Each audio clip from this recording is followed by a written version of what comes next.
गुरुर्ब्रह्मा गुरुर्विष्णू गुरुर्देवो महेश्वरः गुरुः साक्षात् परब्रह्म तस्मै श्री गुरवे नमः. हरि ओम तत्सत. ब्रह्मानंदे अद्वैतानंद हा हे प्रकरण सुरू आहे आणि त्या प्रकरणाच्या निमित्ताने आपण मागच्या वेळेस एक विचार केलेला आहे. आनंद आहे तोच ब्रह्मानंद, म्हणजे आपल्याला बोलायचं झालं तर तोच आत्मानंद आहे, तोच अद्वैतानंद आहे, अशी एक भाषा आपल्या पुढे एक तयार केलेली. आणि त्यातून मग आता एक नवीन विचार आपल्या पुढे येतोय, तो कार्यकारण भाव संबंध. कारण आपल्याला कारणाचं महत्व पटवून द्यायचंय पंचदशीकारांना, आणि ते पटवून देताना काही श्लोक हे कार्यकारण भाव संबंध हे सांगण्यासाठी खर्ची घातलेले आहेत. तर विवर्ताच्या दृष्टांत माती व सोने एवढ्याच पुरता नाही, तर तो आणखीन काही पद्धतीने त्याचा विचार करता येतो. तोच कार्यकारण भाव संबंध, तो 53व्या श्लोकाचा विचार आहे. अरुण पुत्राने माती, सोने व लोखंड असे 3 दृष्टांत दिले आहे. यावरून सर्व दृश्य वस्तू मिथ्या असल्याचा निश्चय करावा. आता इथे या अरुणीच्या पुत्रांनी सांगितलं की माती, सोनं आणि लोखंड हेच खरं आहे. कारण त्या उपादान कारणाचा तो विचार आहे की माती खरी आहे, म्हणजे मातीच्या घटातील, म्हणजे घट असा जेव्हा विचार करायची वेळ येते त्यावेळी घट माती रूप आहे. किंवा आपण सोन्याचा दागिना घेतला तर तो दागिना आपला तो सोनेरूप आहे.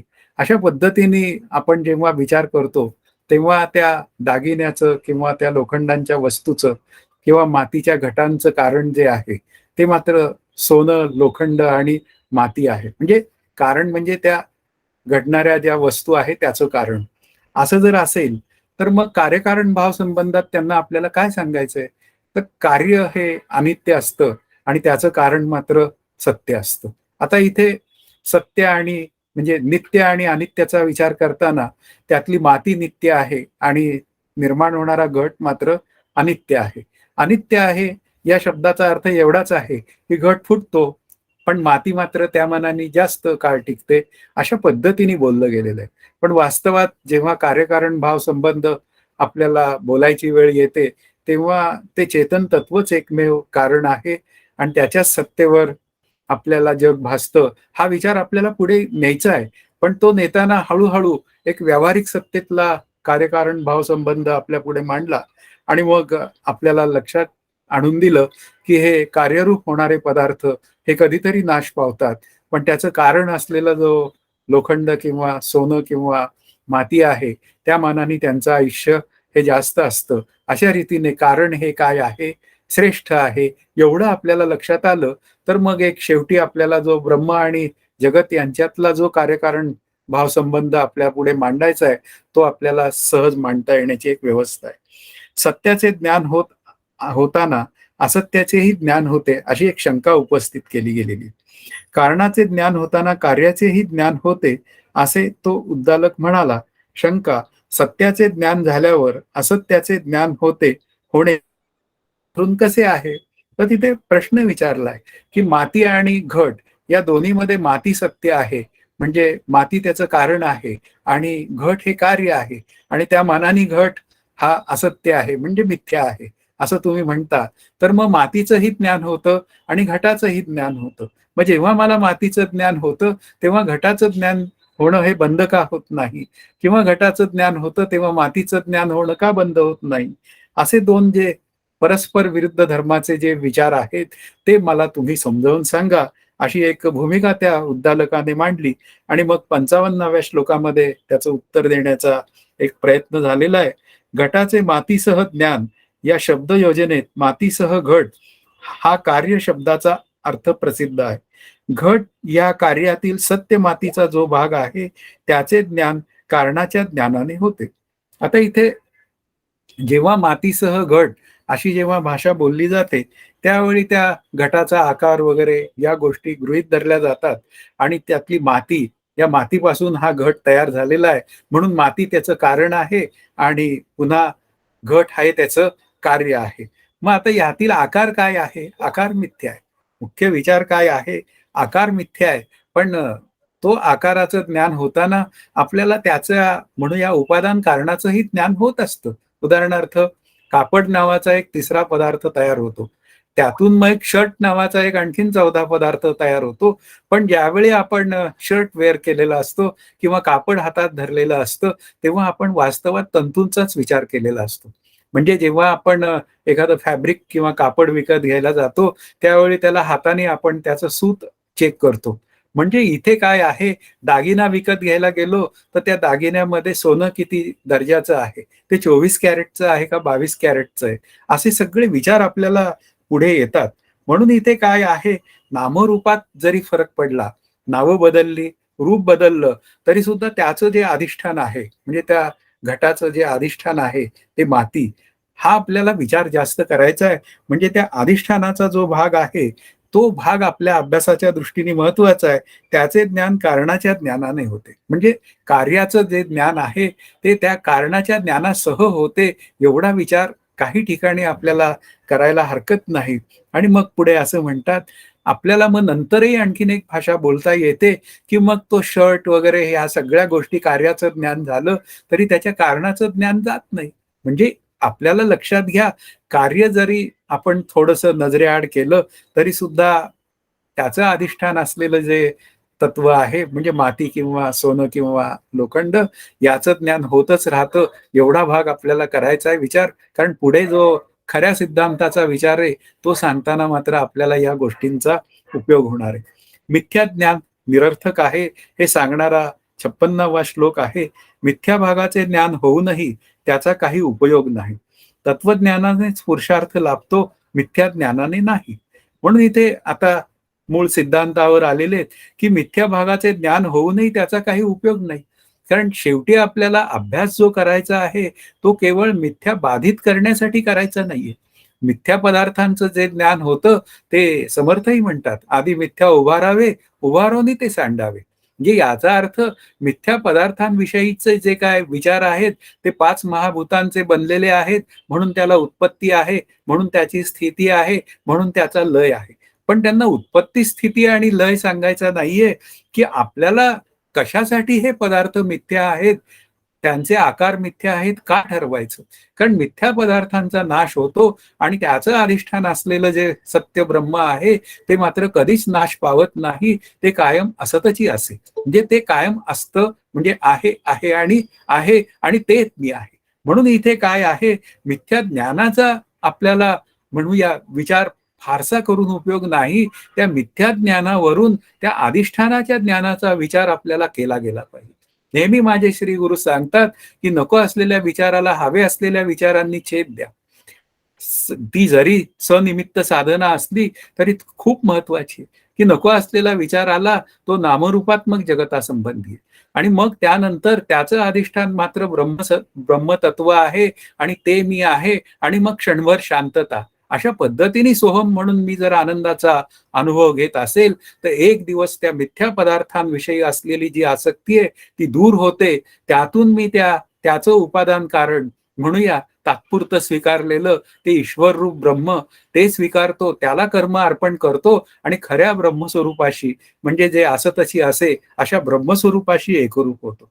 म्हणून इथे काय आहे, तो सत्यत्व विचार जाण्यापुरताच त्या मिथ्यात्व विचाराचा उपयोग आहे आणि मग तोही मिथ्या विचार हा शांत होतो. मग माझ्या वृत्तीवर मी आत्मा आहे असं एक संवादी मिथ्या ज्ञान तयार होतं, आपण असं म्हणूया. आणि त्याही संवादी मिथ्या ज्ञानाचा शांततेत, म्हणजे त्या आत्मस्वरूपामध्ये शेवट होतो आणि त्या आत्मस्वरूपाची सहजता प्राप्त होते.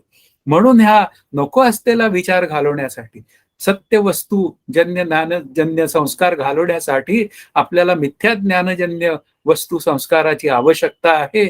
आणि मग मला खऱ्या आनंदाचा लाभ होतो. म्हणून मोक्ष म्हणजेच आनंदरूप आत्मा, तो मी आहे हे कळण्यासाठी आपल्याला तत्वज्ञानाचा विचार जास्त करावा लागतो. म्हणजेच आधी मिथ्या उभारावे, या पद्धतीने ते सांडावे आणि मग त्या आत्मस्वरूपाचा अनुभव घ्यावा, यासाठी आहे. आता माती आणि घटाचा एवढा उहापोह करण्याचं कारण काय? तर ती माती सत्य असून, म्हणजे माती उपहित चैतन्य सत्य असून, त्याच्या रूपात म्हणजे कार्यरूपात दिसणारं मातीचे सगळे पदार्थ हे पुन्हा कसे आहेत, ते मिथ्या आहेत. मग मिथ्या पदार्थांविषयी असलेली जी सत्यत्व बुद्धी आहे तेवढंच आपल्याला दूर करायचंय. त्या अधिष्ठानाचा म्हणजे म्हणूया मातीचा नाश नाही करायचा आपल्याला. त्यासाठी घट मिथ्या ठरवण्यासाठी घट फोडण्याची गरज नाहीये. पण माझ्या कल्पनेतला जो घट सत्यत्व विचार आहे तो मात्र दूर करण्यासाठी घटमिथ्यात्व विचार आपल्याला करावा लागतो आणि घटमिथ्यात्व विचार केल्यानंतर तो माती विचाराने तो घटमिथ्यात्व विचार नाहीसा होतो आणि मग मातीचं अधिष्ठान ब्रह्म आहे, ते मी आहे, अशा पद्धतीने माती सुद्धा अध्यस्त आहे, अशा विचार हळूहळू पुढे जातो. म्हणून आपल्याला अज्ञानाची विचारपूर्वक निवृत्ती ही ज्ञानपूर्वक होते. म्हणजे ती ज्ञानरूपतेत बदलून जाते. एवढा विचार लक्षात आला तरी सुद्धा हा 56वा श्लोक आपल्याला खूप काही देतो. म्हणून मिथ्या ज्ञान निरर्थक आहे, हा त्यातला भाग आहे. एक बालिश शंका आहे, ती 57व्या श्लोकाचा विषय आहे. कारण जाणले असता कार्य जाणले जाते असे म्हटल्याने वरील विचारानुसार माती जाणल्याने मातीच जाणल्यासारखी होईल. यात चमत्कार काय आहे, काय नवल आहे? आता माती हे जर का कारण असेल तर माती हे त्याचं कार्य कसं होईल, हाही एक विचार करायची गरज आहे. मातीची एखाद्या वस्तू बनते तेव्हा त्या वस्तूला कार्य म्हणतात. आता ब्रह्म कारण पण आहे आणि कार्य पण आहे अशी भाषा कशी काय तयार होईल? ब्रह्म हे चेतन आहे, ते एकमेव अद्वितीय आहे, पण कल्पित रूपाने त्याला कारणत्व दिलं गेलेलं आहे. ते कारणत्व कशामुळे सिद्ध झालं? ते कार्यरूप जगतामुळे ते कारणत्व सिद्ध झालं, हा त्यातला भाग आहे. वास्तविक ब्रह्म कार्यकारणातीत आहे. म्हणून विचार न करणाऱ्यांचा भाग वेगळाच आहे, पण जे विचार करतात ना त्यांच्यासाठीची ही बोलणी आहे. ज्यांना आत्मस्वरूपाशी एकरूप व्हायचंय त्यांच्यासाठीची ही बोलणी आहे. म्हणून इथे काय आहे, या चमत्कार काय आहे, नवल काय आहे? नवल हेच आहे की मिथ्या ज्ञान म्हणजे जे मिथ्या सत्यत्व, मिथ्या जगत सत्यत्व बुद्धी आहे ते घालवण्यासाठी मला एक अद्वैत विचारांची गरज पडते. तोही द्वैतातला आहे आणि तोही विचार माझ्या अज्ञानाची निवृत्ती करून पुन्हा निवृत्त होतो आणि खऱ्या ज्ञानाचा मला लाभ होतो. हेच तर नवल आहे. पण हे नवल कळणार कोणाला? ज्याला काही आनंदाकडे जायचंय त्यालाच कळणार. पुढे या 58व्या श्लोकात म्हणतात, अविवेक्यांना या बोलण्याचे नवल वाटते. आता अविवेकी लोकांचं म्हणणं असं आहे, खरे आहे, घटासारख्या कार्यात असणारा सत्य अंश हा कारणरूप आहे, ह्याचे खरे तर आश्चर्य वाटू नये. पण अज्ञानाला वाटणाऱ्या नवलाला कोण काय सांगणार? वास्तवात जो अभ्यास करणारी व्यक्ती असते तो मात्र त्या कारणाचा विचार करतो. तो कधी कार्यामध्ये रमत नाही. कार्यामध्ये रमणारी माणसं ही काय भुलला वरलिया रंगा. आणि एखादा जो कारणाचा विचार करतो त्या उसाच्या गुऱ्हाळात जाऊन त्या उसाचं कांडकं हातात घेऊन मग त्याची डायमेन्शन्स मोजूया आणि त्यातून रस किती पडला, मग पडणार किती आहे ते मोजूया. तोपर्यंत जो कारणाचा विचार करणारा असतो तो रस पिऊन मोकळा होतो. कारण मुख्य मुद्दा काय आहे, उस डोंगा परी रस नोहे डोंगा. त्याचा रस जो आहे म्हणजे अधिष्ठान रूप असलेला रस हा खरा महत्वाचा आहे. म्हणून इथे काय आहे, ज्याला वरवर काही गोष्टी करायच्या आहेत त्यांनी वरवर गुंतावं, त्यात काही अडचण नाही. पण खरं जर का जाणून घ्यायचं असेल तर त्यातला सत्य अंश काय आहे, तर तो रस सत्य अंश आहे किंवा माती सत्य अंश आहे. व्यावहारिक सत्तेतला विचार आहे, पण पारमार्थिक दृष्टीने पाहिलं तर माती उपहित चैतन्यच त्यातलं सत्य आहे. त्याच्याच सत्तेवर ही माती आणि मातीचे पदार्थ आपल्याला भासतात, हा त्यातला भाग आहे. पण ज्याला अभ्यास करायचा आहे त्याच्यासाठी मात्र काही अभ्यासाची व्यवस्था आहे. ज्याला काही करायचं नाही तिथे आपण रामकृष्ण हरी म्हणूया. पुढे त्यांना नवल वाटण्याचे कारण हा 59व्या श्लोकाचा विचार इथे मांडतायत. आरंभवादी, परिणामवादी व सामान्य व्यावहारिक लोकांना एक कारण कळले की त्याच्या सर्व कार्याचे ज्ञान होते असे ऐकून आश्चर्य वाटते. कारण हे आरंभवादी आहेत, त्यांना हे पटतच नाही. कारण आरंभवाद्यांमध्ये अधिष्ठान नाश पावतं हे त्यांच्या लक्षातच येत नाही. परिणामवाद्यामध्ये सुद्धा अधिष्ठानाचा नाश होतो हेही त्यांच्या लक्षात येत नाही. त्यामुळे ते कार्यकारण भावाचा विचारच करत नाही. त्यांना फक्त आरंभ कशापासून झाला, त्या वृक्षाचा, त्या बीजापासून झाला. दुधाचं दही झालं म्हणजे काय झालं, तो परिणाम झाला. पण त्या ठिकाणी अधिष्ठानाची हानी होते हा विचार काही त्यांच्या डोक्यात नसतोच. म्हणून इथे काय आहे, त्या कारणाहून वेगळ्या पदार्थाची निर्मिती होते आणि ती निर्मिती होऊन ती कारणापेक्षा वेगळी असते, हेच त्यांचं सांगणं होतं. आपल्याला समजावून काय सांगायचंय, की कार्यकारण भाव संबंध समजावून सांगताना आपण नामरूपात्मक जगत जे आहे ना, त्याचं कारण ब्रह्म आहे आणि त्या ब्रह्माचे कल्पित रूपाने जे काय सच्चिदानंद रूप हे 3 गुणधर्म आहेत, ते कार्यामध्ये सुद्धा आहे. म्हणून कार्य कारणापेक्षा वेगळं नाही, म्हणून कार्याची निवृत्ती अधिष्ठानमय असते, हा आपला सिद्धांत आहे. पण या अधिष्ठानाला कुठलाही धक्का न लागता, म्हणजे विवर्तवादाचा विचार जेव्हा करायची वेळ येते, तेव्हा मात्र अधिष्ठानाला कुठलाही धक्का न लागता, पूर्व अवस्थेमध्ये कुठलाही बदल न होता, अन्यथा रूप हे काही त्यांना पटतच नाही. कारण त्यांच्या ठिकाणी कारणाची तर सतत हानीच होत असते. मग आता इथे काय आहे, हे जे व्यावहारिक लोक आहे आणि या व्यावहारिक लोकांना आणि या सगळ्या मतवाद्यांना एक कारण कळले, की एक काही जाणले की सगळं काही जाणल्यासारखं होतं. एक आत्मस्वरूपाला जाणलं असता सर्व काही जाणल्यासारखं होतं, हे कळणार कसं? म्हणून त्यांना हे सगळं नवल वाटतं, कारण त्यांच्या कार्यकारण भाव संबंधाची व्याख्या वेगळी आहे आणि आपल्या कल्पित रूपाने असलेल्या ब्रह्मस्वरूपाला कारणत्व देण्याचं आपण का कार्य केलं आहे, हाही विचार तिथे समजून घ्यावा लागतो. कारण कार्याची निवृत्ती कारणरूप असते आणि ते कारण ब्रह्म आहे आणि ते मी आहे. अशा पद्धतीने आपल्याला त्या वृत्तिस्थ चिदाभासाला ज्ञान होतं आणि खऱ्या अर्थाने मी उजळून निघतो, म्हणजे मी आनंदाशी एकरूप होतो, हा मुख्य विचार आहे. 60व्या श्लोकामध्ये श्रुतीचा कारण सांगण्यावर भर आहे, कार्य सांगण्यावर नाही. आता पुन्हा त्यातली सूक्ष्मता अधिक समजावून सांगतायत आपल्याला. शिष्याचे लक्ष अद्वैताकडे केंद्रित करण्यासाठी श्रुतीमध्ये एका कारणाच्या ज्ञानाने सर्व कार्ये जाणली जातात असे सांगितले आहे. कार्यामधील द्वैत सांगणे हा उद्देश नाहीये. आपल्या श्रुतीला ते कार्य समजावून सांगायचं नाही. कार्य कसं आहे, ते मिथ्या रूपाने भासणारा एक पदार्थ आहे. हे जगत हे कार्य आहे आणि ते कार्य असल्यामुळे ते अनेक प्रकारे आपल्या पुढे भासलं तरी ते 5 महाभूतांचंच बनलेलं आहे. पण त्याचं कारण काय आहे, ते अद्वैत तत्वज्ञान, म्हणजे ते अद्वैत ब्रह्म हे त्याचं कारण आहे.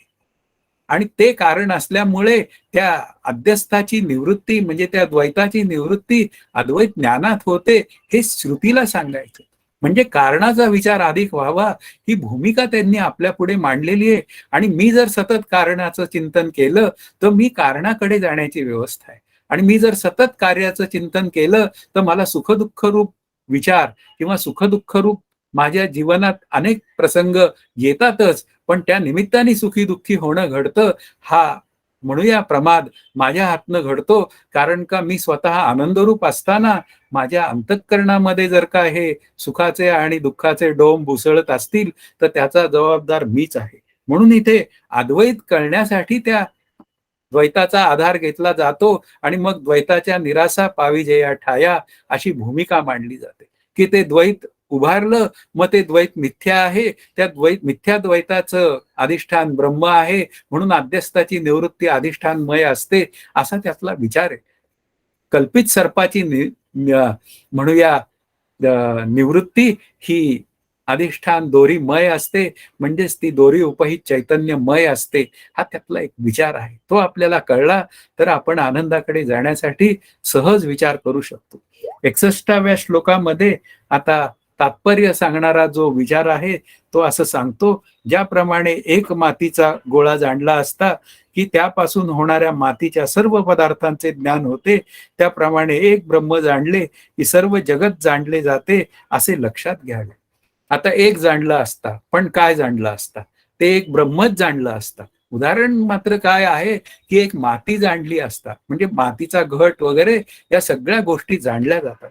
म्हणून घट बोळके वगैरे ही काय सगळी भाषा जी आहे, मोठा रांजण आहे, पण कशाचा आहे, तो मातीचाच आहे. बस. म्हणजे याचा अर्थ काय आहे, नजर कारणाची. कापड दुकानात विकत घ्यायला गेलो तरी आपण सूत पाहतो. म्हणजे याचा अर्थ काय आहे, वास्तविक आपण कापडाची किंमत दिलेली असती का सुताची किंमत दिलेली असती, तो आपल्याला दुकानदार म्हणतो, अहो याचं सूत फार भारी आहे, रेमंड क्वालिटी आहे, म्हणून हे 1000 रुपये मीटर आहे. आणि तुम्हाला जर का हलकच सूत पाहिजे असेल तर लक्षात घ्या, ते 100 रुपये मीटरनी सुद्धा आहे. म्हणजे याचा अर्थ काय आहे, कारण कारण काय आहे, हा त्यातला मुख्य भाग आहे. आणि आपलं कारण काय आहे या जगाचं, तर ते अधिष्ठान ब्रह्म आहे. मग आता तेच जाणलं तर काय आहे, सगळं जाणल्यासारखं आहे. कारण बाकीचे सगळे पदार्थ जाणून सुद्धा मी सुखी किंवा दुःखी होतो, पण मी ब्रह्मस्वरूप जर का आनंदरूप तत्व मी जाणलं तर मला आनंद मिळतो. कारण सुखालागी जीवा करीसी तळमळ, अशी ज्ञानदेवांची भाषा आहे. म्हणजे मी सतत सुखाकडे जाण्यासाठी जर का भाषा बोलत असेल तर मग माझी भाषा ही आनंदाकडे जाण्याची आहे. मग ब्रह्मच आनंदरूप आहे, मग त्यालाच जाणा. मग असंख्य नामरूपात्मक जगत आहे, त्याचं अधिष्ठान ब्रह्म आहे, ते मी आहे, असं सतत चिंतन करून मग मी त्या स्वरूपाशी एकरूप होतो. हाच त्यातला भाग आहे. पुढे ब्रह्म व जगताचे स्वरूप हे सांगणारा 62वा श्लोक आहे. ब्रह्म सच्चिदानंद रूप आहे, जगत नामरूपात्मक आहे. ब्रह्म सच्चिदानंद रूप आहे असे उत्तर तापनियात म्हणले आहे. पण हे सांगण्याचं कारण काय? ब्रह्म सच्चिदानंद रूप आहे आणि ब्रह्माच्याच अधिष्ठानावर हे कार्यरूप जगत निर्माण होतं, तर ते त्याच्यापेक्षा वेगळं कसं असेल? म्हणजेच काय आहे, अभ्यस्ताची निवृत्ती जर अधिष्ठानमय होत असेल तर ब्रह्मस्वरूपाचे सच्चिदानंद रूपाने असलेले कल्पित गुणधर्म हे त्या कार्यातही उतरतात. म्हणून कार्य कसं आहे, त्या कार्यालाही अस्तित्व आहे, त्या कार्याला कळणपणा पण आहे आणि त्या कार्यामध्ये आनंद पण आहे. म्हणजे त्या प्रत्येक पदार्थामध्ये आपण कुठलाही एखादा पदार्थ घेतला, उदाहरणार्थ आंबा पदार्थ घेतला आणि तो खाल्ला खाल्ला की आपल्याला बरं वाटतं ना. म्हणजे याचा अर्थ आंब्यामध्ये आपल्याला कळणेपणा आहे, आंब्याचं अस्तित्व आहे आणि त्याच्यामध्ये मला आनंद देण्याची एक तिथे व्यवस्था आहे. त्याचा गोड रस हा मला आनंदाचा म्हणूया अनुभव आणून देतो. माझी अंतःकरण वृत्ती शांत करून देतो.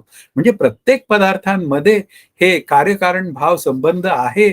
म्हणजे ब्रह्मसच्चिदानंद रूप आहे म्हणजे आनंदाचं आहे, तर तसंच ते कार्य सुद्धा तसंच आहे. मग त्या प्रत्येक कार्यामध्ये मी तो आनंद शोधावा आणि तो शोधता शोधता त्या मूळ आनंदाचा विचार करावा, म्हणजे कारणाचा विचार करावा आणि त्या कारणरूप ब्रह्माशी मी एकरूप होऊन जावं. आता दुसऱ्या श्रुती असेच सांगतात. हा 63व्या श्लोकाचा विचार आहे. अरुणीने सद्ब्रह्म सांगितले, सद्रूप ब्रह्म सांगितले, बहु बहवृचाने प्रज्ञानम ब्रह्म सांगितले, सनत कुमाराने आनंद ब्रह्म सांगितले, अन्यत्र असेच सांगितले. आणि 4 वेदांची 4 म्हणूया ब्रह्मवाक्य आहेत. आणि ती ब्रह्मवाक्य काय सांगतात? चहुवेदाची 4 वाक्य, चहुवेदांची वाक्य 4, याचा अर्थ एक साचार की जीव ब्रह्मैक्य निर्धार अंगी माने. म्हणजे इथे या 4 जणांनी जे काय सांगितलंय की प्रज्ञानम ब्रह्म असू दे, नाहीतर अयमात्मा ब्रह्म असू दे किंवा तत्वमसीचं चिंतन असू दे, पण ते सगळं सांगतंय काय? त्यांना फक्त एकच सांगायचं आहे की ते ब्रह्मच मात्र आनंदाचं आहे आणि त्याशिवाय हे जे काय कार्यरूप जगत आहे ते वास्तवात नसून ते मिथ्या रूपाने आपल्याला भासतंय. मग त्या मिथ्या पदार्थांची निवृत्ती ही अधिष्ठानमय असते. मग तुम्ही त्या मिथ्या पदार्थांची त्यांच्या त्या पदार्थांबद्दल असलेली जी काय अंतःकरणात आसक्ती आहे ती दूर करायची असेल तर मग मात्र काय आहे, त्या पदार्थांना मिथ्या ठरवून त्या कारणाचा विचार व्हावा, म्हणजेच कारणरूप ब्रह्माचा विचार व्हावा. नामरूपात्मक पदार्थांचं चिंतन अंतःकरणात जास्त घडता कामा नये, पण त्याचं कारण असलेलं जे ब्रह्म आहे ते मी आहे असं सतत चिंतन व्हावं. हाच खरा त्या कार्यकारण भाव संबंध समजावून सांगण्याचा खरा उद्देश आहे. पुढे आता 64वा जो श्लोक आहे तो श्रुती जगताचे नामरूपत्वही सांगते. सर्व रूपांचा संकल्प करून व त्यांना नामांची योजना करून राहतो मी, ही नामरूपे व्यक्त करीन अशी श्रुती आहे. आता मी म्हणजे कोण? तो ईश्वर. आता तो ईश्वर काय करतो? संकल्प करतो, तप तप तप म्हणतो आणि ही संपूर्ण सृष्टी जन्माला घालतो. त्याच्याकडे ते सामर्थ्य आहे. म्हणून इथे काय आहे, त्या नामरूपात्मक जगताची जी काय सृष्टी आहे त्याचा निर्माता कोण आहे? तर ईश्वर आहे. आणि ईश्वर काय करतो? त्या सृष्टीमध्ये तो स्वतःच आकार धारण करतो. म्हणजे तोच त्या आकाराचा होतो आणि तोच त्या आकाराचा झाल्यामुळे त्या प्रत्येक आकारामध्ये त्याला पाहण्याची एक व्यवस्था तयार करताय. आपल्याला अभ्यास करायचा आहे. त्या सृष्टीचं मध्यम मार्गाचा विचार जेव्हा करायची वेळ येते तेव्हा त्याचं कारण पहिल्यांदी ईश्वर कारण आहे अशी भाषा बोलली जाते. आणि मग तो ईश्वर हा ब्रह्मस्वरूपाच्या सत्तेवर ही सृष्टी निर्माण करतो, ही भूमिका मांडली गेलेली आहे.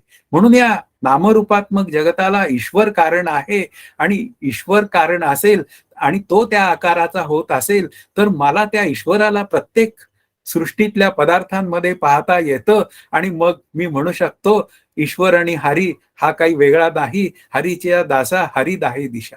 अशा पद्धतीने हरी सुद्धा काय होऊन जातो, म्हणजे त्या अनेक पदार्थांच्या निमित्ताने नावारूपाला येतो, आकाराला येतो आणि त्याचं रूप तो वेगवेगळ्या प्रकारे मला दाखवतो. फार सुंदर रूपं त्याची आपल्या पुढे येतात. कधी ती फळांच्या रूपाने येतात, कधी-कधी ती फळभाज्यांच्या रूपाने येतात. कांदा, मुळा अशा पद्धतीने अवघी विठामाई म्हणणारे असे संत आहेत आपल्यामध्ये.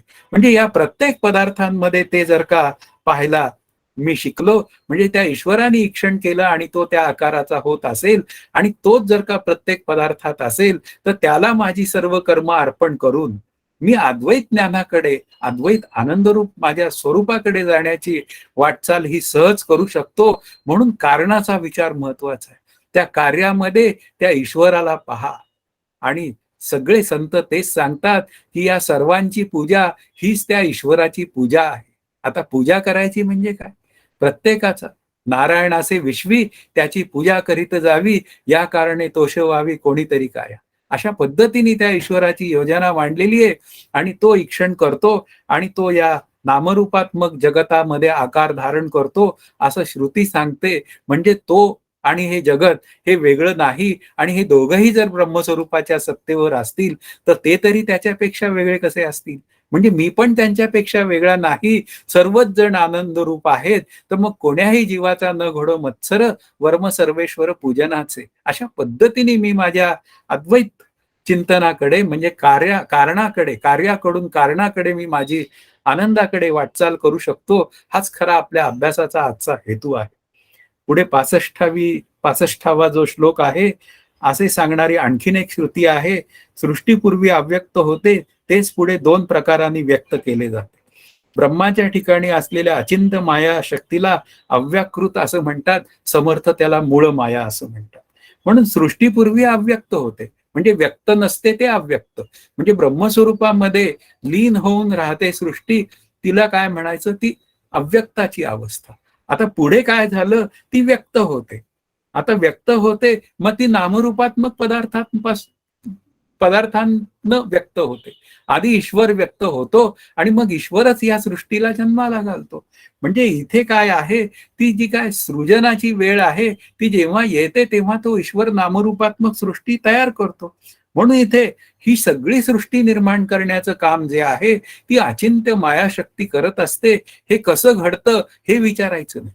हे घडलेलं आहे. त्या घडलेल्या घटनेचा मी एक काय म्हणूया कार्यरूपाने, शरीर रूपाने असलेला एक व्यक्ती आहे आणि माझं अधिष्ठान ब्रह्म आहे. मग हीच माया मला अभ्यास करण्याला उपयुक्त ठरते आणि मीच त्या मायेच्या शब्दांच्या साह्याने मी माझ्या आनंदाकडे जाऊन वाटचाल करू शकतो. हा त्यातला महत्वाचा भाग आहे.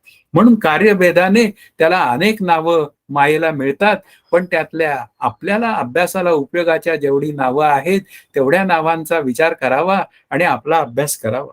नाम व रूप असे व्यक्त होण्याचे 2 प्रकार कोणते आहेत? ते 66व्या श्लोकाचा विचार आहे.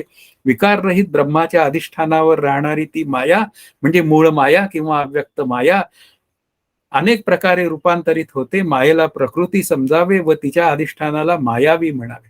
आता प्रकृती या शब्दाचा अर्थ असा आहे, की माया जगाच्या निर्मितीसाठी जेव्हा तमोगुण प्रदान होते, तेव्हा तिला प्रकृती असं म्हणतात. वास्तवात प्रकृती ही कशी आहे? प्रकृती म्हणजे जग असं म्हणूया तात्पुरतं. तर ते त्रिगुणात्मक आहे. मग हीच माया जी आहे, मूळ माया, ही काय होते? ही क्षोभ पावते आणि मग त्यातून मग काय होऊन जातात? ते ईश्वर म्हणूया ब्रह्मा, विष्णू, महेश्वर निर्माण होतात आणि मग ब्रह्मदेव या सृष्टीची रचना करतो. अशा पद्धतीने सृष्टीचं उपादान कारण हा ईश्वर सुद्धा आहे आणि सृष्टीचं उपादान कारण ब्रह्म सुद्धा आहे. कार्यकारण भाव संबंध या दोघांचाही आहे. कल्पित रूपाने या दोघांचाही कार्यकारण भाव संबंध या कार्यरूप जगताशी जोडला गेलेला आहे. हा ईश्वर त्या आकाराचा होतो, अशा पद्धतीने कार्यकारण भाव संबंध आहे. तो निमित्त कारण सुद्धा आहे आणि उपादान कारण पण. अशा पद्धतीने बोललं जातं. निमित्त कारण म्हणजे तो जग निर्माण करतो म्हणून निमित्त आहे आणि जेव्हा ब्रह्माचा विचार करायची वेळ येते तेव्हा ब्रह्माला अभिन्न निमित्त उपादान असं म्हणतात. कारण हे दोघंही, हे कार्यरूप असलेलं जगत आणि त्याला निर्माण करणारा ईश्वर, हे दोन्हीही पदार्थ त्या ब्रह्मस्वरूपाच्या सत्तेवरच काय होतात, जन्माला येतात. म्हणून ब्रह्म अभिन्न आहे. कारण ब्रह्मच दोघांमध्ये व्यापून आहे. म्हणून अभिन्न रीतीने ते निमित्तही आहे आणि उपादानही आहे. म्हणून प्रत्येक पदार्थामध्ये ब्रह्म व्यापून आहे. आणि मग मी त्या ब्रह्मस्वरूपालाच पाहायचा प्रयत्न केला पाहिजे. म्हणजे मी त्यातल्या ईश्वराला जेव्हा पाहतो, कोण्याही जीवाचा न घडो मत्सर, वर्म सर्वेश्वर पूजनाचे, किंवा विष्णुमय जग वैष्णवांचा धर्म, अशा पद्धतीने तो जेव्हा सगुण विठ्ठलाला पाहतो त्या प्रत्येकामध्ये, त्यावेळी सगुण विठ्ठल आणि ब्रह्म हे दोन वेगळे नाही. कारण अभिन्न निमित्त उपादान थेअरी ही मला इथे उपयोगाला येते. आणि अशा पद्धतीने मी सर्वांमध्ये तेच तत्व पाहून मी माझं जीवन आनंदमय करू शकतो. म्हणजे कारणाचा विचार हा प्रामुख्याने खूप महत्वाचा आहे.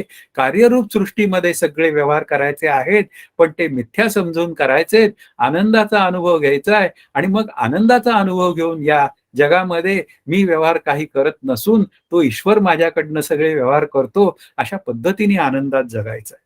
आता ब्रह्माची पहिली उपाधी व तिचे कार्य हा 67वा जो श्लोक आहे तो आपल्याला असं सांगतो. पहिला विकार आकाश असून ते आहे, भासते व प्रिय आहे.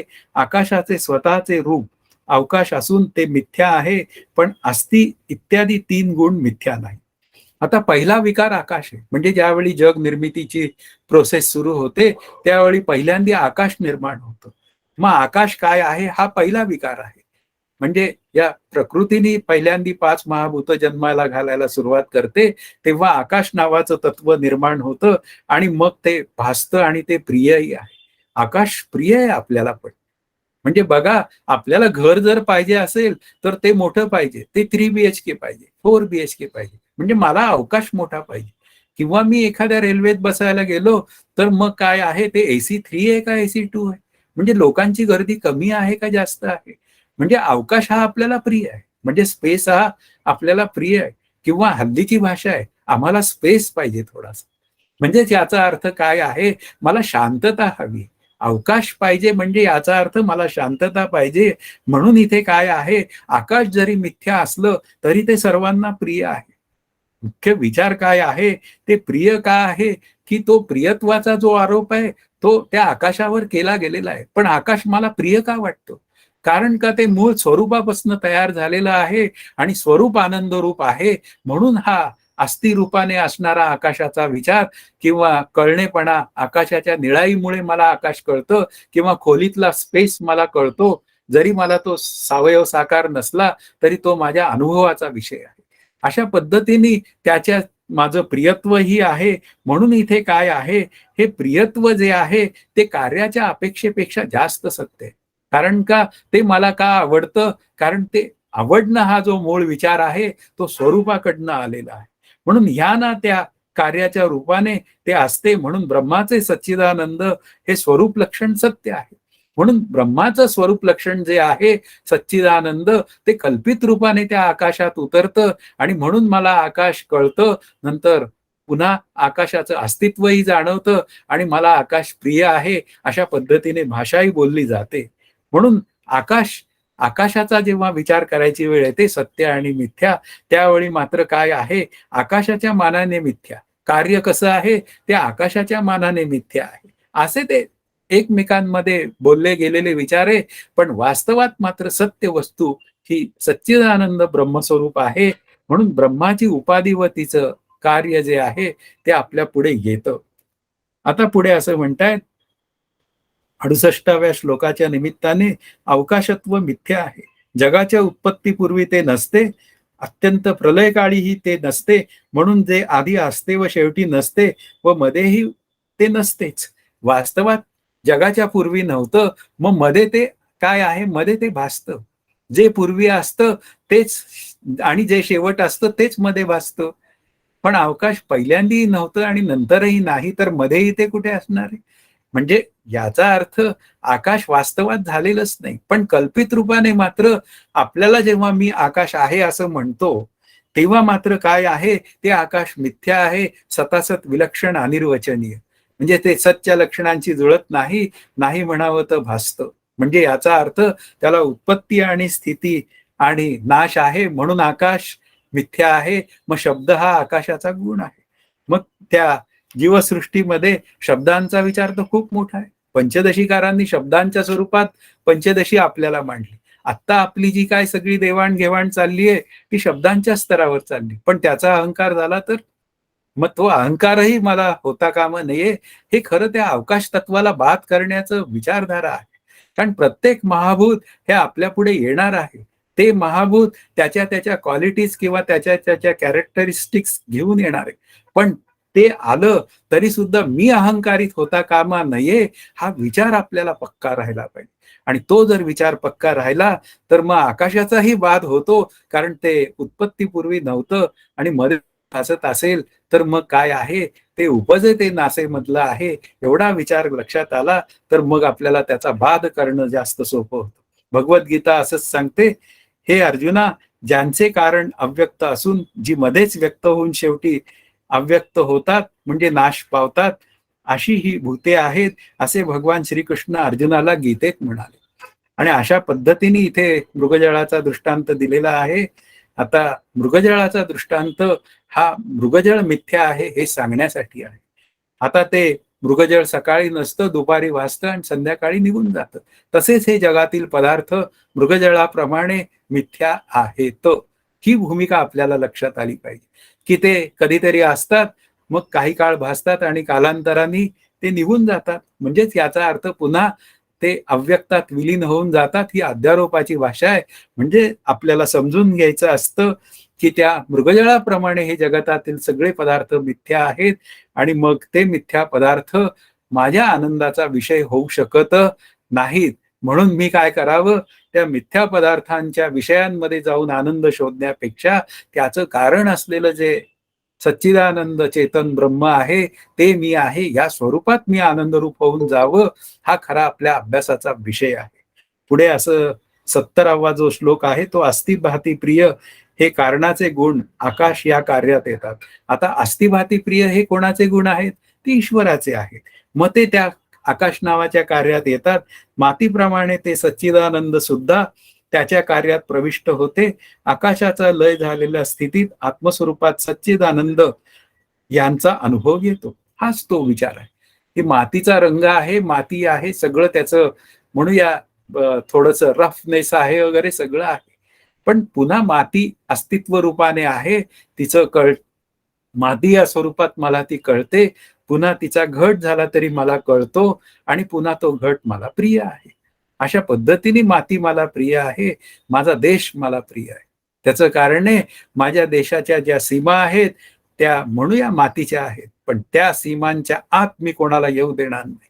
त्याचं कारण काय आहे हे लक्षात घेतलं पाहिजे की ती माती मला प्रिय आहे. म्हणजे मातीचं अस्तित्व आहे, मातीचं कळणेपणा आहे, मातीचं प्रियत्व आहे. म्हणजे हे सगळं काय आलेलं आहे त्या मातीमध्ये किंवा त्या पाचही महाभूतांमध्ये ते कुठून आलं तर ते सच्चिदानंद ब्रह्मस्वरूपाकडनं आलं. म्हणजे अस्तिभाती प्रिय रूप ही मधली व्यवस्था आहे. ईश्वर ही अस्तिभाती प्रिय रूपात असलेली जी गोष्ट आहे तो ईश्वर हे जगत निर्माण करतो, पण या दोघांनाही अधिष्ठान ब्रह्मस्वरूपाचं आहे. म्हणून इथे काय आहे, त्या नामरूपात्मक जगताचा वाद हा आनंदरूप ब्रह्मस्वरूपापर्यंत जातो. त्याचं कारण ईश्वर ही एक मध्ये तयार केली गेलेली एक व्यवस्था आहे. तिला मी कर्म अर्पण करावीत, मी ईश्वर होणं कधी शक्य नाही. कारण ईश्वराचं अस्तित्व ब्रह्मस्वरूपाप्रमाणे ब्रह्मस्वरूप असतची असे.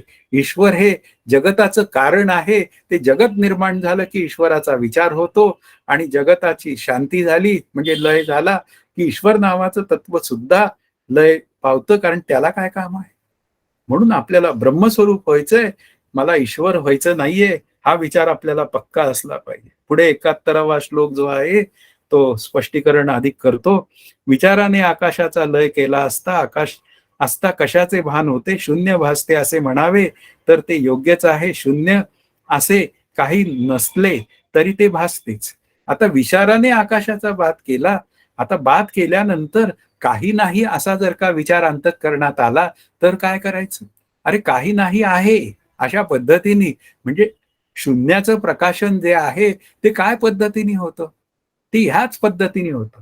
जेव्हा हे बौद्ध मतवादी शून्य आहे असं म्हणतात आणि शून्याचा अर्थ काही नाही सांगतात, मग काही नाही आहे. आता काही नाही हे कोणाच्या तुम्ही अधिष्ठानावर सांगितलं, ते स्वरूपाच्याच अधिष्ठानावर सांगितलं. म्हणून इथे शून्य नाही आहे हा व्यवहार आपल्या दृष्टीने महत्वाचा विचार आहे. म्हणून इथे काय आहे, हे शून्य आहे असं ज्ञान मला होतच. म्हणून आकाशाचा लय झाला तर ते शून्यामध्ये तो परावर्तित होत नाही, तर तो स्वरूपात परावर्तित होतो. म्हणजे आकाश जर का बाधित झालं तर मला माझ्या आनंदाचाच अनुभव येतो, तो शून्याचा येत नाही. पुढे आता शिवाय हा 72वा श्लोक असं सांगतो, शून्य आहे या म्हणण्यानेच त्याचे अस्तित्व मान्य करावे लागते. ते अनुकूल किंवा प्रतिकूल नसल्याने म्हणजे उदासीन असल्याने सुखाचा अनुभव देते. आत्मसुखात अनुकूल व प्रतिकूल भाव नसतो. आता शून्यामध्ये सुद्धा अनुकूल प्रतिकूल भाव नाही आणि आत्मस्वरूपामध्ये सुद्धा अनुकूल प्रतिकूल भाव संबंध नाही. म्हणून इथे शून्याच्या अनुभवात सुख आहे असं वाटतं, पण वास्तवात तसं नाहीये. रोज झोपेमध्ये मला शून्याचा अनुभव आहे. कारण ज्यावेळी ध्यानाचा विचार करायची वेळ येते त्यावेळी ते म्हणतात झोपेत जाऊ नका. इकडे दृश्य तिकडे देव, मध्ये शून्यत्वाचा ठाव. मंद बुद्धिस्तव प्राणी त्यासी ब्रह्म म्हणे. म्हणजे दृश्याचाही पसारा शांत झालेला आहे आणि तिकडे ब्रह्मस्वरूपाचाही अनुभव आलेला नाही. मग मध्येच काही नाही असा अनुभव येतो आणि मंद बुद्धिस्तव मी त्याला शून्य आहे असं म्हणतो. म्हणजे त्याला आनंदरूप ब्रह्म आहे असं म्हणतो, त्या शून्यालाच ब्रह्मत्वाचा दर्जा देतो. म्हणून इथे काय आहे, झोपेमध्ये येणारा शून्यत्वाचा अनुभव आहे तो ज्ञानात्मक नाही.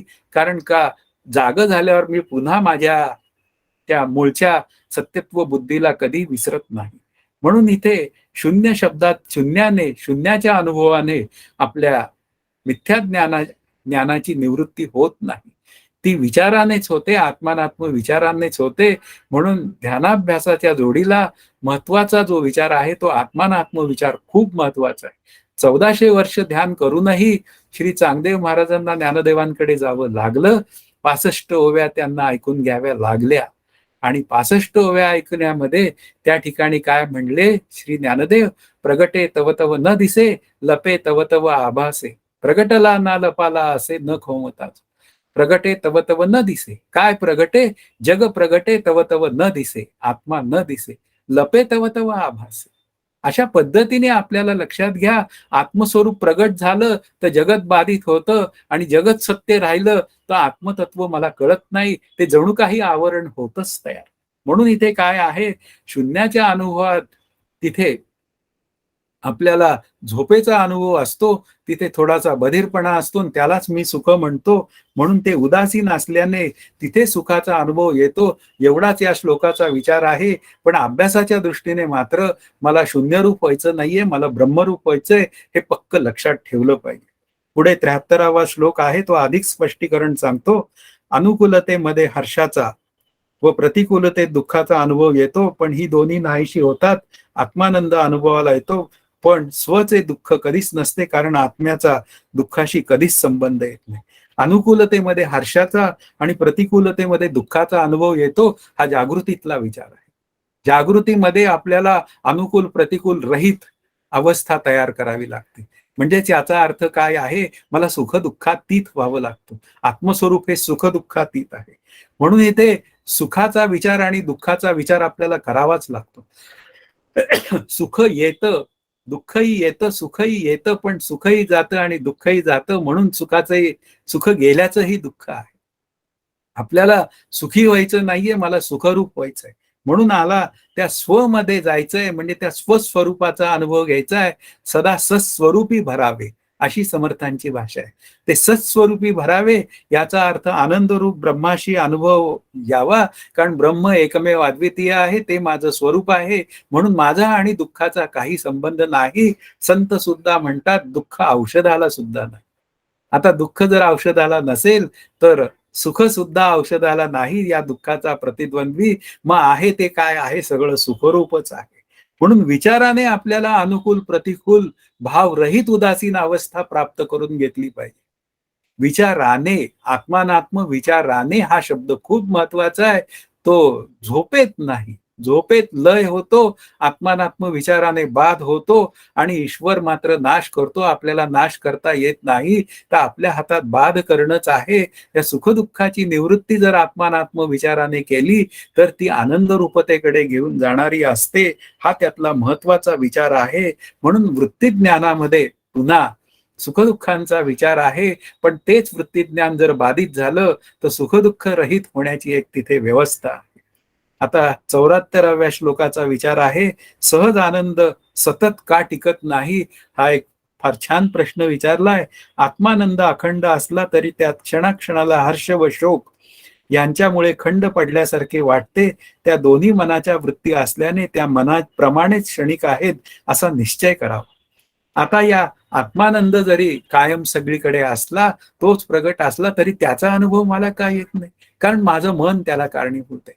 माझं मन व्यवहार करायला जातं, माझं मन आणखीन काही गोष्टींकडे जातं.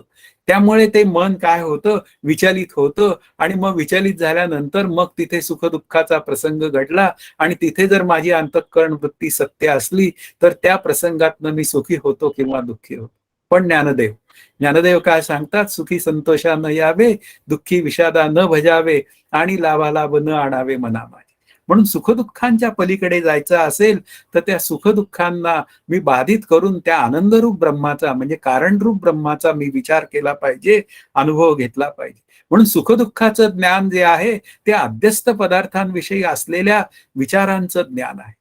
मग त्या अध्यस्त विचारांची निवृत्ती ही अधिष्ठानमय असते, म्हणजे आत्मानात्म विचारांनीच होते.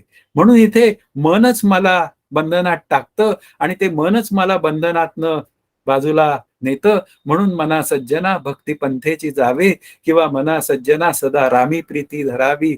आता या पद्धतीने आपल्याला त्या रामाकडे जाण्याची भाषा श्री समर्थ बोलतात.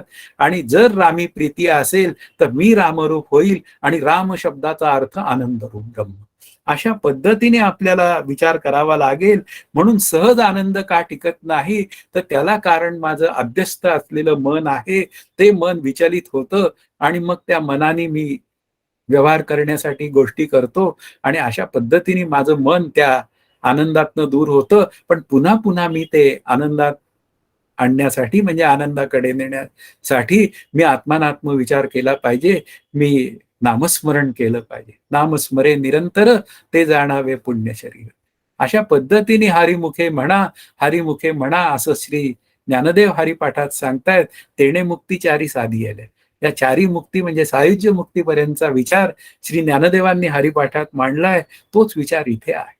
पुढे आता 75वा जो श्लोक आहे तो आकाशापासून देहापर्यंत सर्वात आनंद आहे. आनंदरूप आत्मा आकाशातही असतो. आत्म्याच्या सत्वचित स्वरूपाविषयी सर्वांचे एकमत आहे. पुढे वायूपासून देहापर्यंत सर्व आनंदरूप आत्म्याने व्यापले आहे अशी भावना सतत जपावी. आता आत्मस्वरूप ते आकाशामध्ये प्रविष्ट झालं. या शब्दाचा अर्थ आकाश हे उपलक्षण आहे. आकाश झालं की पृथ्वी, आप, तेज, वायू या चारही गोष्टींचा विचार करावा. म्हणजे त्या प्रत्येक शरीरापर्यंत ते आत्मतत्व म्हणजे आनंदमय ब्रह्मरूप तत्व ते प्रत्येकामध्ये आलं. आणि असं जर का प्रत्येकामध्ये आलेलं असेल, किंबहुना तेच सर्व झालेलं असेल, तर प्रत्येक पदार्थांमध्ये तो आनंद आहे. म्हणून इथे काय आहे, तो आनंद जर मला कळून घ्यायचा असेल, तर त्या सत्य वाटणं जे आहे, ही सृष्टी, ते सत्य वाटणं मला दूर केलं पाहिजे. ती सृष्टी कशी आहे, ती सतासत विलक्षण अनिर्वचनीय मिथ्या आहे. आणि ती जर का आत्मविचाराने बाधित झाली, तर मी आनंदाचा ठेवा आहे. म्हणून इथे काय आहे, ते श्रुतीचं म्हणणं श्रद्धेने स्वीकारावं आणि मी माझ्या आनंदाशी एकरूप व्हावं. आणि श्रुती आणि म्हणूया हे युक्ती सांगते, पण हे सांगणारे माझे श्रीगुरु आहेत, ते जास्त ऑथेंटिक आहेत. या श्रुतीपेक्षा जास्त ऑथेंटिक आहेत. म्हणून त्यांना खूप महत्व देण्याची गरज आहे. कारण ते शब्द कोणाचे आहेत, तयाचे बिसाट शब्द सुखे म्हणो येती वेद. म्हणून ते मला सहज सुखरूपतेकडे घेऊन जातात. या श्रुतीचे शब्द किंवा या युक्ती या श्रीगुरूंच्या रूपात जिवंत होतात आणि मला माझ्या आनंदाचा मार्ग हा मोठा प्रशस्त होतो. हा खरा विचार आपल्या अभ्यासाचा आहे. पुढे 76वा आणि 77वा श्लोक वायूपासून शरीरापर्यंतच्या पदार्थांचे खास धर्म आहेत. आता वायूचं गती स्पर्श, अग्नीची दाहकता प्रकाश, जल द्रव्यत्व पातळपणा, भूमी कठीणता, औषधी अन्न शरीर, त्यांचा आकार असा विचार करून त्या पदार्थांचा असाधारण धर्म ओळखावा. प्रत्येकाचे धर्म वेगवेगळे, पण त्याचा उपयोग करून घ्यावा ना. वायूचा काय आहे? गती व स्पर्श आहे. बस वायूमुळे माझं जीवन आहे म्हणूया प्राणवायू आहे. येस, मग तो प्राणवायू आपल्याला मिळाला आहे. मग आता तो प्राणवायू कधीतरी समाप्त होणार आहे माझ्या शरीरातला, म्हणजे तो समाप्त होण्याच्या आत मी जीवनमुक्त झालं पाहिजे. म्हणजे याचा अर्थ काय आहे? या जगातली प्रत्येक वस्तू जी आहे ती मी ओळखली पाहिजे, तिचा वापर केला पाहिजे. वापर करून त्या अन्नधान्याचा वापर करावा, त्या वृक्षलता वेलींचा वापर करावा, औषधाचा वापर करावा, अग्नीचा जेवणासाठी उपयोग होतो, सगळ्यांचे उपयोग करून घ्यावे, पण माझ्या मनात मात्र मुक्तीचाच विचार असावा. म्हणून इथे काय आहे? त्या प्रत्येक पदार्थांचे खास खास धर्म आहेत, ते ईश्वरानेच योजलेले आहेत आणि ते सर्व मानवाच्या उपयोगाला, त्याच्या मुक्तीसाठी उपयोगाला पडण्याचे आहेत. एवढा जर विचार त्याच्या अंतःकरणात असेल तर त्या प्रत्येक पदार्थांचं जे काय नातं आहे तो तेवढं जेवढं पाहिजे तेवढंच तो त्याचा उपयोग करून त्या प्रत्येक त्या 5 महाभूतांचा उपयोग हा मला माझ्या आनंदाकडे जाण्यासाठी तो सहज करण्याची एक व्यवस्था आहे. पण यासाठी मात्र अभ्यास करण्याशिवाय पर्याय नाही. अपार विविधतेमध्ये सच्चिदानंद एकरूप होऊन राहतात. अनंत प्रकारांनी भिन्न झालेल्या नामरूपात्मक जगतामध्ये सच्चिदानंद रूप आत्मा एकरूप होऊन राहतो, याविषयी कोणाचे दुमत नाही. म्हणून इथे काय आहे? तो सच्चिदानंद आत्मा सर्वांमध्ये भरून राहिलेला आहे. मग त्यालाच मी ओळखायचं आहे. त्यासाठीच या मानवी शरीराची एक योजना आहे. म्हणून जन्म आलियाचे सार्थक काही करावे सार्थक, जन्म आलियाचे फळ काही करावे सार्थक, नाही तर निर्फळ भूमिभार होय. म्हणून जन्माला आलाय ना तर सच्चिदानंद पदवी घेण्यासाठी आलेला आहे. तो देहादी प्रपंच करण्यासाठी नुसता आलेला नाही, हे लक्षात घेतलं पाहिजे. म्हणून सच्चिदानंद रूप ब्रह्म म्हणजे आत्मा सर्वत्र व्यापून आहे आणि त्यालाच मी पाहावं, म्हणजेच त्या कारणाचा विचार मी करावा. त्या कार्यरूप जगताच्या निमित्ताने हा विचार आपल्या पुढे आला. पुढे 79वा श्लोक असं सांगतो, दिसणाऱ्या नामरूपांचे स्वरूप. नाम व रूप यात काहीच तत्व नसून त्यांची उत्पत्ती व नाश आहेत, म्हणून ते समुद्रावरील बुडबुड्यांप्रमाणे ब्रह्मामध्ये कल्पित आहेत असे लक्षात घ्यावे. आता पुन्हा अध्यारोपाची भाषा सुरू झाली की समुद्रात जसे बुडबुडे तयार होतात ते कल्पित असतात, पण मुख्य दुसरा एक विचार आहे, तो प्रत्येक बुडबुडा समुद्र रूप असतो. ही दोन्ही भूमिका आहे. कल्पित रूपाने विचार केला तर जग म्हणजे ब्रह्म नाही, देह म्हणजे ब्रह्म नाही, पण ब्रह्मस्वरूपाशी मी एकरूप झालो तर मग काय आहे ते जीवनमुक्ताचा विचार करताना ते चालते ज्ञानाचे बिंब, तयाचे अवयव ही सुखाचे कोण. कार्यकारण भाव संबंध. दृष्टी ब्रह्मस्वरूपाकडची आहे का दृष्टी पुन्हा जगताकडनं आहे? जगताकडनं असेल तर मिथ्यत्वाची दृष्टी आहे आणि ब्रह्मस्वरूपाकडनं असेल तर अन्वयाची दृष्टी आहे. अशा पद्धतीने हा दृष्टीतला खेळ आहे आणि दृष्टीतला खेळ हा समजूनच घेतला पाहिजे. पण कारणरूप ब्रह्म कल्पित रूपाने मांडला गेलेला विचार आहे, म्हणून सत्य ब्रह्मस्वरूपाला मी जाणून घ्यावं हा त्यातला भाग आहे. ज्याप्रमाणे समुद्रामध्ये बुडबुडे तयार होतात तसेच ब्रह्मस्वरूपाच्या सत्तेवर हे जगतरूपी बुडबुडे तयार झालेले आहेत. म्हणून बुडबुडा हा समुद्र रूपाचा आहे, तसंच जगत हे ब्रह्मरूपच आहे असा निश्चय माझ्या अंतःकरणात पक्का झाला पाहिजे. आता 80वा श्लोक जो आहे, या पूर्ण सच्चिदानंद ब्रह्माकडे विचाराने पाहिले असता मुमुक्षु नामरूपांकडे हळूहळू दुर्लक्ष करतो, म्हणजे पुन्हा त्यांना मिथ्या ठरवतो. म्हणून ब्रह्मस्वरूपाची नजर कमवायची असेल तर प्रत्येक नामरूपात्मक पदार्थांमध्ये त्या ब्रह्मतत्वाचा विचार आपल्याला केला पाहिजे. मग हळूहळू त्या नामरूपात्मक पदार्थांविषयी असलेली आसक्ती दूर होईल, वैराग्य प्राप्त होईल, पण ते विवेकाने झालेलं असलं पाहिजे. एक ब्रह्मच तेवढं सत्य असून उर्वरित जगत मिथ्या व नाश पावणारं आहे. अशा पद्धतीने जर ते आलेलं असेल तर मग ते मला आनंदाकडे घेऊन जायला समर्थ आहे. आजच्या अभ्यासातला शेवटचा श्लोक जो आहे तो असं सांगतोय, द्वैताकडे दुर्लक्ष केल्याने अद्वैताचे ज्ञान होते. नामरूपात्मक भेदाकडे जसे दुर्लक्ष करावे तसे भेदशून्य अद्वैताचे ज्ञान होऊ लागते. जसे जसे ज्ञान होऊ लागेल तसे तसे नाम व रूप या दोन्हींचा त्याग करावा. इथे त्याग शब्दाचा अर्थ बाध करावा. हळूहळू बाध करता करता मग एक दिवस त्याग करायची जेव्हा वेळ येते माझ्या शरीराची, तेव्हा मात्र ते शरीर असलं तरी मी शांत आणि गेलं तरी मी शांत, अशा पद्धतीने. तुकाराम महाराजांनी तसंच म्हणलंय, देह जावो अथवा राहो पांडुरंगी दृढ भाव. पांडुरंगी दृढ भाव असेल तर त्या देहाकडे मात्र आपलं दुर्लक्ष झालेलं असतं. अशा पद्धतीने दुर्लक्ष आहे. दुर्लक्ष शब्दाचा अर्थ हेळसांड नव्हे, तर ते मिथ्या ठरवण्यासाठी त्याचा दुर्लक्षत्वाचा विचार आहे. म्हणून या नामरूपात्मक भेदातलं जगत जे आहे ते थोडंसं दुर्लक्षित केलं पाहिजे. त्याच्यामधली रुची थोडीशी जर कमी केली तर त्या अद्वैत आत्मस्वरूपाकडे जाण्याचा विचार होतो. म्हणून द्वैताचा निरास, द्वैताच्या निरासा पाविजया ठाया. ठाया शब्दाचा अर्थ पुन्हा ब्रह्मस्वरूप. द्वैताचा निराश झाला पाहिजे. दुजे खंडे तरी अवघा हरी भासे. म्हणून इथे दुजा जो आहे तो खंडे करायचा आहे, म्हणजे तो आपल्याला दोनपणाचा विचार दूर करायचा आहे. मी तूपणाची झाली बोळवण एका जनार्दनी श्रीदत्त ध्यान. आता श्रीदत्त ध्यान म्हणजे ब्रह्मस्वरूपाचं ध्यान जर करायचं असेल तर मी आणि तूपणा म्हणजे पुन्हा द्वैताचा निराश हा झालाच पाहिजे. अशा पद्धतीने मी जर का आनंद रूप ब्रह्मस्वरूपाकडे जाण्याचा प्रयत्न केला तर या अद्वैतानंदाचा विचार म्हणजे त्या अद्वैतानंदाचा अनुभव मला घेऊ शकतो. हा खरा या प्रकरणाचा विषय आहे. आज आपला अभ्यास इथे संपलेला आहे, तर इथे थांबूया. जय जय रघुवीर समर्थ.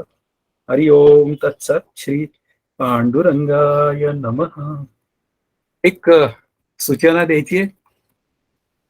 आपल्याला 31 तारखेपासून गणपती महाराजांचं आगमन आहे आणि त्यानिमित्त गौरी गणपतीच्या निमित्ताने खूप जण ते गौरी गणपतीचं कार्य पूर्ण करण्यासाठी बिझी असतात. त्यामुळे आपण गणपती विसर्जन झाल्यानंतर आपला अभ्यास बुधवारी म्हणजे शुक्रवारी गणपती विसर्जन आहे सप्टेंबरच्या 9 तारखेला समथिंग, आय डोंट नो. आणि मग तो 14 तारखेला येणारा जो बुधवार आहे त्या दिवशी आपला पुढचा वर्ग. आत्ता कोणाला काही शंका असतील तर त्या विचारू शकतात. सर नमस्कार. हा बोला. श्लोक नंबर 61 याच्यामध्ये ज्याप्रमाणे एक मातीचा गोळा जाणला की त्यापासून होणार मातीच्या सर्व पदार्थांचे ज्ञान होते, त्याप्रमाणे एक ब्रह्म की सर्व जग जाणले जाते असे लक्षात घ्यावे, असं इथं अर्थ दिलेला आहे. तर इथं माती हे जे आहे पृथ्वी तत्वाचं आहे आणि ते जड चेतन आहे, बरोबर आहे. आणि माती इथं कसं मानायचं आपण, तुम्ही म्हणाल की ते सच्चिदानंद स्वरूप आहे. आता कल्पित रूपाने मानायचं. कल्पित रूपाने. आता मातीमध्ये असणेपणा आहे, मातीचं अस्तित्व आहे. माती मला कळते आणि मग मातीपासून तयार झालेलं घर मला प्रिय आहे. अशा पद्धतीने तो विचार. म्हणजे याचा अर्थ मातीमध्ये सच्चिदानंद प्रियत्व आहे. तो मातीचा झालेला घट माझ्या प्रियत्वाचा विषय. अशा पद्धतीने म्हणजे प्रत्येक पदार्थ आहे, अस्तित्व आहे, नंतर तो कळतो मला आणि पुन्हा तो मला प्रिय आहे. म्हणजे प्रत्येक पदार्थांमध्ये प्रियत्व आहे. बरोबर. अशा पद्धती. आणि मग पाण्याची आणि कुंभाराची गरज असते, हे या दोघांचं काय कार्य त्याच्यात समजायचं ते हे करायचं. आता हे बघा, मातीचा घट जेव्हा बनतो त्यावेळी घट बनताना माती जड अचेतन आहे, पण त्या मातीला मात्र एकत्र करण्याचं जे काम आहे तो कुंभार करतो. पण पाहायला गेलं तर त्या ईश्वरानेच कुंभाराला निर्माण केलं, त्या ईश्वरानेच मातीला निर्माण केलं आणि तोच ईश्वर कुंभार पण झाला आणि माती पण झाला. अशा पद्धतीने अन्वय आणि व्यतिरेक ही दोन भाषा बोलल्या जातात. बरोबर. मातीत ब्रह्म नाही, पण पुन्हा असं दोन्ही बाजूने माती म्हणजे ब्रह्म नव्हे. अशा पद्धतीने, कारण तिथे मिथ्या विचार सांगायचा आहे. पण जेव्हा ब्रह्मस्वरूपाच्या बाजूने विचार येतो त्यावेळी भगवान श्रीकृष्ण म्हणतात जग माझ्यात नाही, असंही बोलतात. आता तो याचा विचार आहे, तो ब्रह्मदृष्टीने केला विचार.